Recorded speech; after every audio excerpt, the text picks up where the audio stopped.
Hi friends, welcome back to my channel. ఇవాళ మనం బీరకాయ రెసిపీ చేసుకుంటున్నాం. బీరకాయ రెసిపీ చాలా సింపుల్.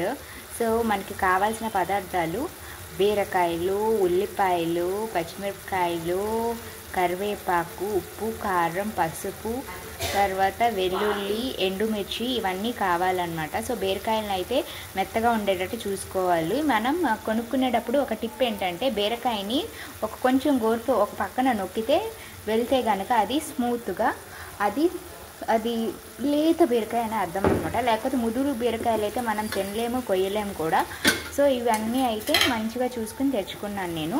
ఇప్పుడైతే ఉల్లిపాయలు వేసేసి ఆవాలు, జీలకర్ర, మినపప్పు, పచ్చిశనగపప్పు ఇవన్నీ వేసేసి కొంచెం లైట్గా కొంచెం చట్పట్ అన్నాక తర్వాత పచ్చిమిరపకాయలు, ఉల్లిపాయలు కూడా వేసేసుకున్నాను. అవి వేగాక మనం బీరకాయలు వేసేసుకున్నాము.